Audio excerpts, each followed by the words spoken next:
Good morning everyone. My name is Subham Kumar. I am from class 10th. I am going to tell about International Literacy Day. UNESCO, United Nations Educational, Scientific and Cultural Organization, announced on 26 October 1966 to celebrate 8 September as World Literacy Day.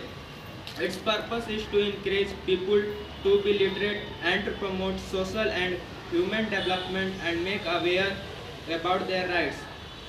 Theme of the year 2023 is promoting literacy for a world in transition, building the foundation for sustainable and peaceful societies. If you look at the literacy rate of people have 15 years of age in the present world, it is 86.3%. According to the data in India, the literacy rate in 2023 is around 77%.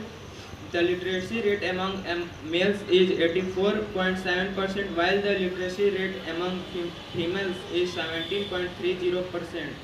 The literacy rate in Kerala is 94%. Bihar is at the last position, where the literacy rate is 61.8%. Our state Jharkhand is at the second position from the bottom. The literacy rate here is 66.4%. The literacy rate of our district is close to 65% today. Presently, a new policy has been brought for education in India 2020, in which policy have been made to encourage regional language and promote practical education. Only an educated society can build a strong country. Therefore, we all should try to get educated and bring awareness among people towards education. Thank you. मैं बेला रानी कक्षा 10वीं की छात्रा हूँ। आज मैं world literacy day पर कुछ बोलना चाहूँगी। UNESCO, United Nation Educational, Scientific and Cultural Organization के द्वारा 26 अक्टूबर 1966 को 8 सितंबर को विश्व साक्षरता दिवस के रूप में मनाने की घोषणा की गई है। इसका मकसद लोगों को साक्षर होने एवं सामाजिक और मानव विकास बढ़ावा देने तथा उसके अधिकारों के प्रति जागरूक किया जाना है। वर्ष 2023 का थीम परिवर्तनशील दुनिया में साक्षरता को बढ़ावा देना, अस्थायी और शांतिपूर्ण समाज की नींव का निर्माण करना है। वर्तमान विश्व में 15 वर्ष के ऊपर आयु के लोगों की साक्षरता दर को देखें तो यह 86% है। वहीं भारत में आंकड़ों के अनुसार 2023 में साक्षरता दर 77% के आसपास है।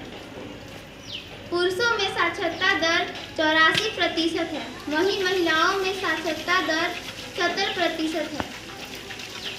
केरल के साक्षरता दर 94% है। अंतिम पायदान पर बिहार है, जहां साक्षरता दर 61% है। वहीं हमारा राज्य झारखंड नीचे के दूसरे पायदान पर है, यहाँ का साक्षरता दर 66% है। हमारे जिले पलामू का साक्षरता दर 65% है। वर्तमान में भारत 2020 के एजुकेशन के लिए नई पॉलिसी लाई गई है, जिसमें क्षेत्रीय भाषाओं को प्रोत्साहित करने एवं प्रायोगिक शिक्षा को बढ़ावा देते हुए नीतियाँ बनाई गई हैं। एक शिक्षित समाज की सशक्त देश का निर्माण कर सकता है। अतः हम सभी को शिक्षित होने और शिक्षा के प्रति लोगों में जागरूकता लाने की कोशिश करनी चाहिए। धन्यवाद।